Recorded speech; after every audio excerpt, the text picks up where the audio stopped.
gentlemen. My name is Theodore. I represent Jet Afrique.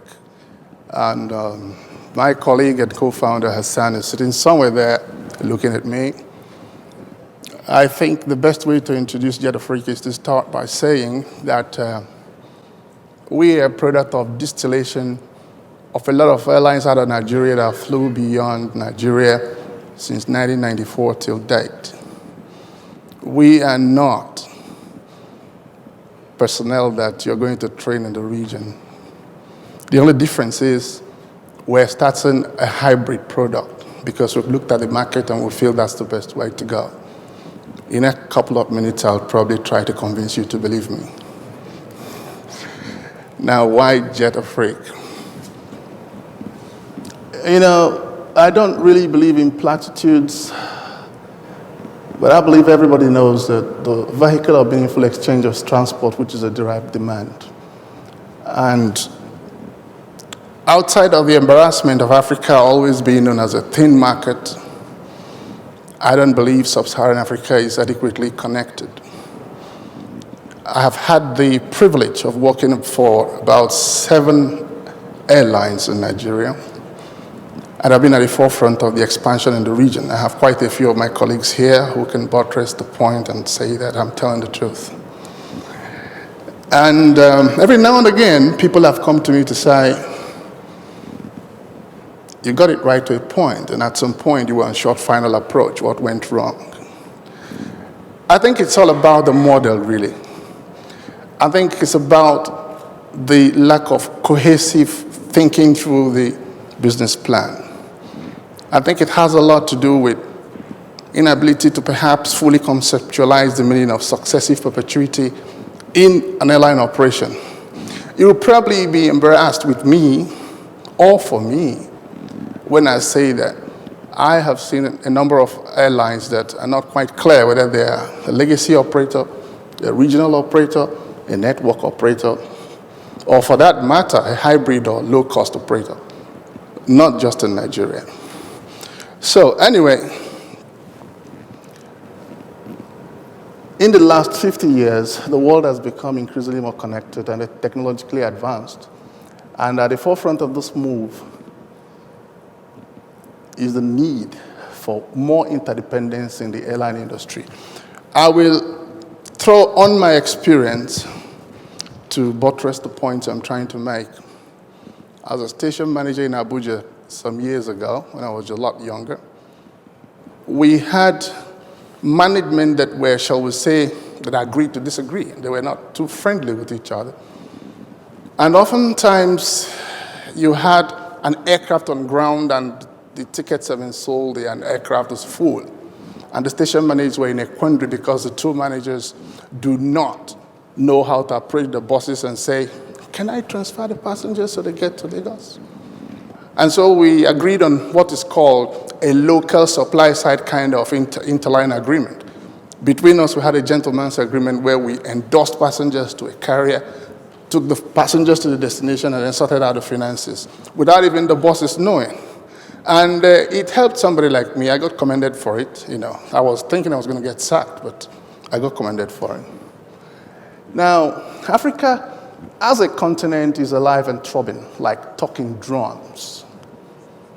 And the stories of economic renewal, so audacious entrepreneurial activity is needed for economic emancipation. Why is it audacious? You see, it's a little bit of a disadvantage for me because my friend and my colleague, Mr. Nwachukwu, has said pretty much some of the things I wanted to say. It's not going to help us to keep recapitulating on the negatives of the Nigerian startup experience. I believe Nigeria is in the process of evolution. I believe we're going to get it right. Nigeria is only, after all, 57 years old. 57 years is like a heartbeat in the growth of any nation. And what is even more, we have to understand that aviation as it is a technology that we have to learn, perhaps even in vernacular. Why do people fail math? If I begin to interpret quadratic equations in my vernacular, my local language, chances are I'm going to fail my tests. And I believe that's part of the problem we've had as far as aviation is concerned in sub-Saharan Africa.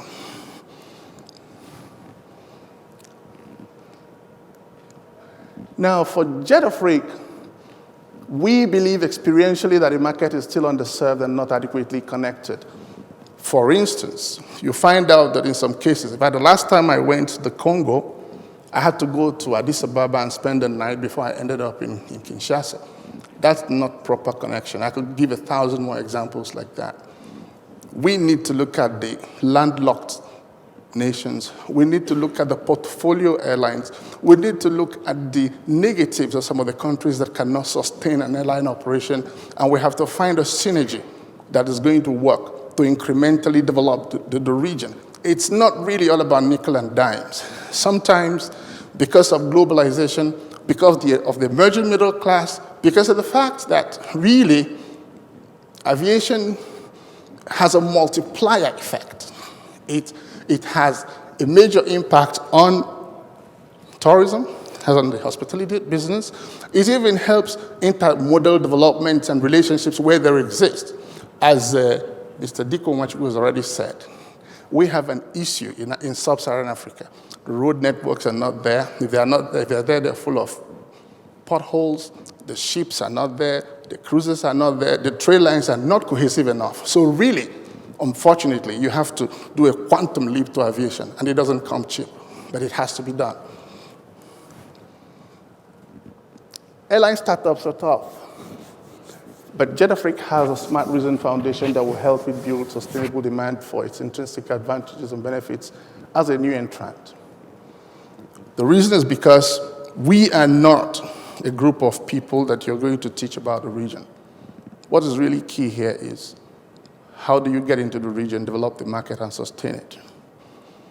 I want to say that in about 6 airline operations, working closely with Hassan, we have been able to move some airlines from the break-even point to posting relative good amounts of revenue. The last experience was a 24-aircraft airline that was making about $9 million a month. Within a year, we got it to $65 million a month. The records are there. And if we could do that in a non-cohesive airline that is not absolutely certain of whether it was a legacy operator or a network operator, how much more when there's a focus on where you want to go? How much more when there's experientially derived understanding of the market? How much more when you have a market development strategy that has worked and is incrementally being worked on?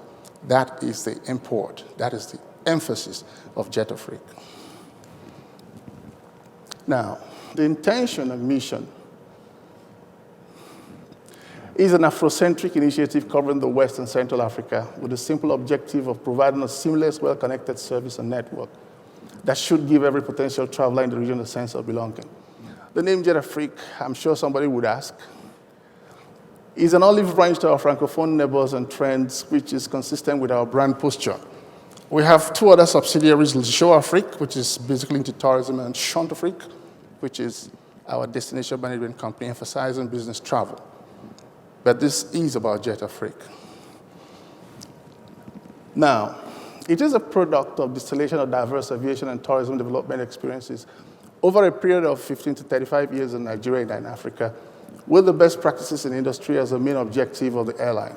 And we will initiate in West Africa perhaps the first clearly defined hybrid model and consecutively layered product development and offerings from 3 main angles, namely the passenger sales and operations, the cargo marketing and operations, and charter driven by corporate contracts and tourism.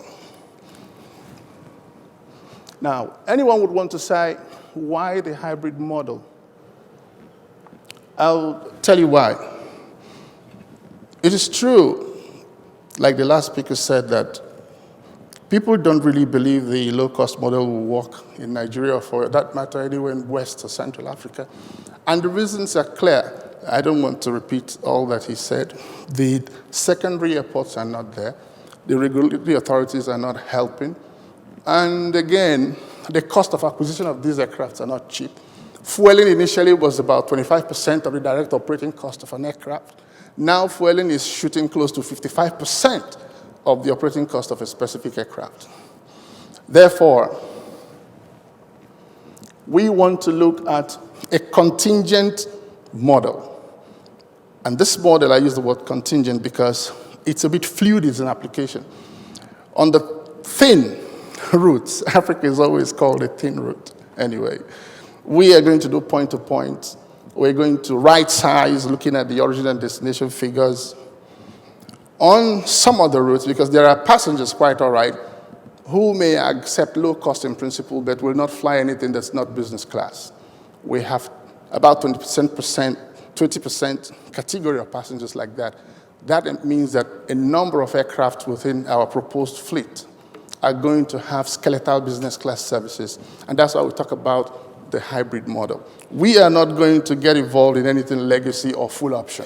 It's always going to be unbundled prices. It's going to be tailored to the market to suit the different categories of the effective demand that can adequately fly.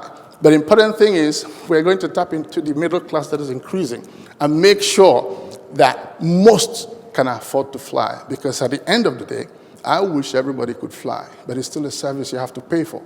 And if you cannot pay for it, then there's really not much we can do besides giving you a relatively subsidized ticket. That's the whole thrust of the hybrid concept. Now, to run a safe and efficient airline, we will minimize losses by always cutting down costs, totally eliminating unprofitable routes, never using old aircraft, which automatically cuts down direct operating costs by approximately 30%. We will accelerate the market awareness by offering internet call center services, and also use travel agents and other distribution channels, which wouldn't be the case in a direct, straightforward, low-cost operation. That's why it's a hybrid.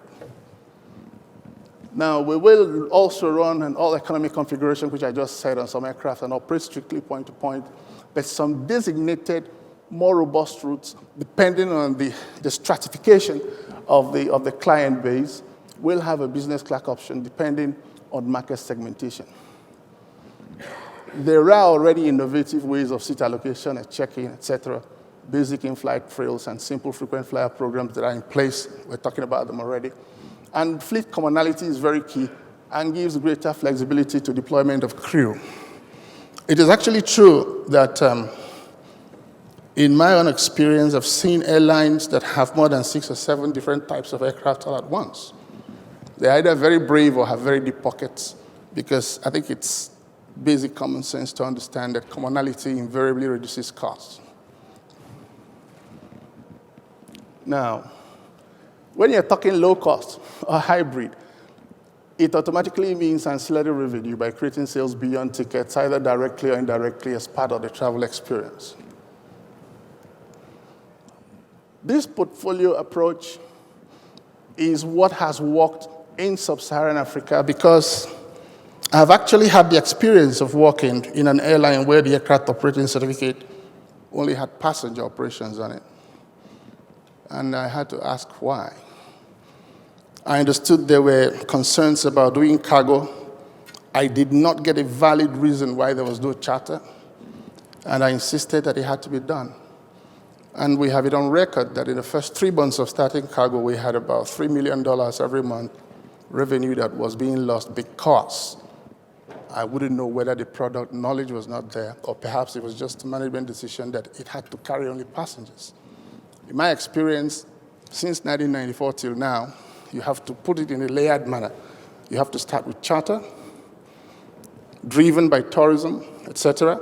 You have to do cargo, going beyond the excess baggage, etc. You now have to do passengers and excess baggage. Now, that is the portfolio concept, and it all brings in revenue to the basket.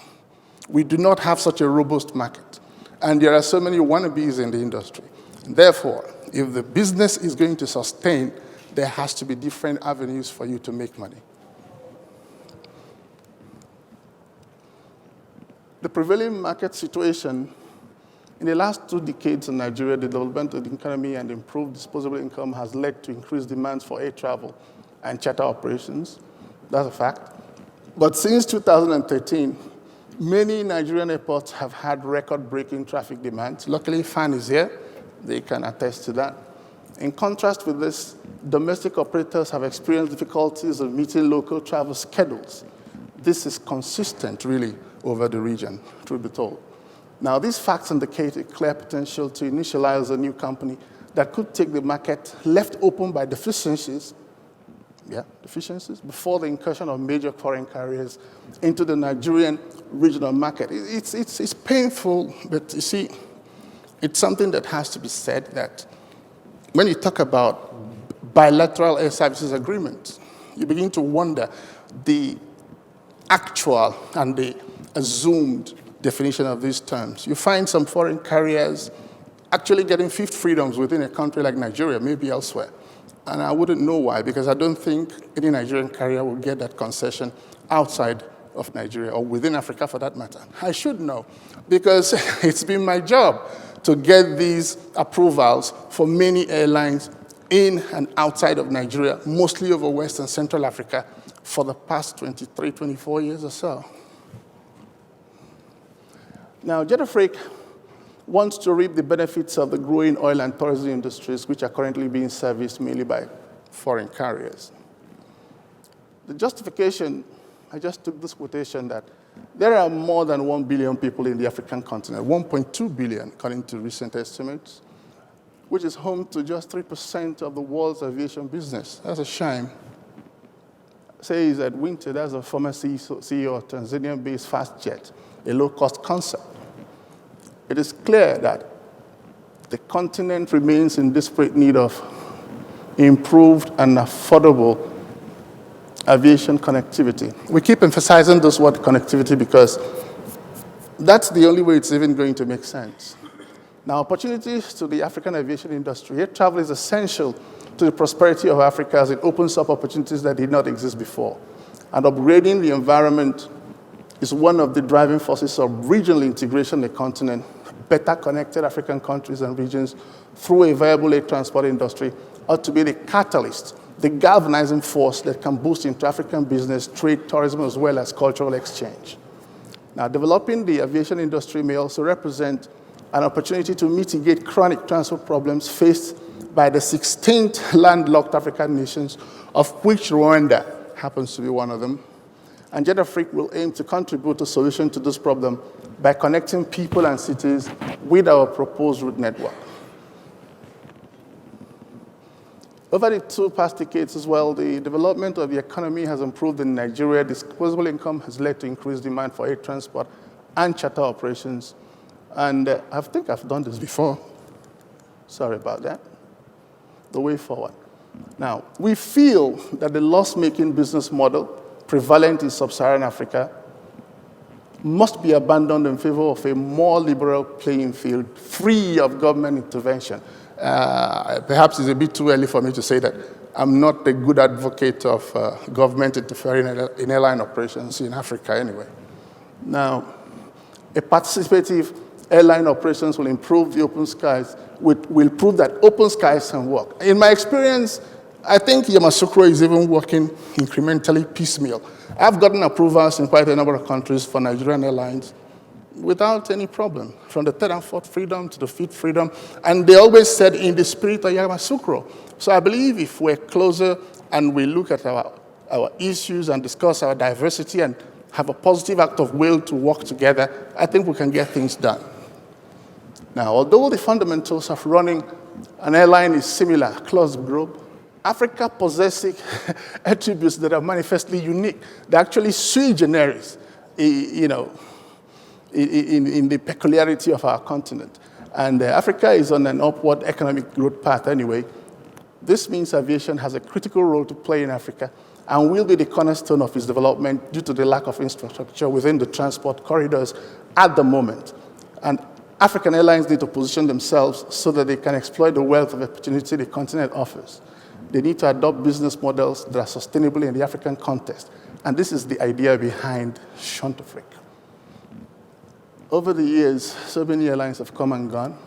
West and Central Africa, the records are there.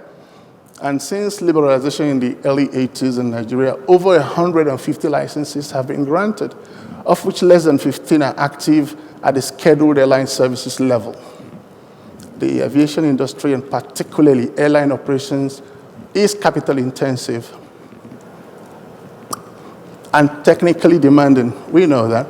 Local operators have difficulties raising funds, I can tell you from a personal point of view, as a result of low investor confidence arising from poor management, poor safety records, among other factors, debilitating factors. But they can work around them. The failure of some of these airlines does not mean the business is not profitable. But because the promoters of these airlines lack the requisite aviation experience and the will to allow professionals to run the airlines, I can tell you that's a fact. We have no doubt that our resources, when complemented with that of our foreign technical partners, will place us on the cutting edge of our planned routes. And we recognize the full responsibility of running a credible professional operation, and more importantly, keeping it sustainable in a volatile and politically as well as economically unstable environment. Hence our push for an alliance, which hopefully will provide a win-win playing field for all the stakeholders in this regional initiative. A mind stretched to a new idea never returns to its original dimension. Ralph Waldo Emerson. Thank you for your attention.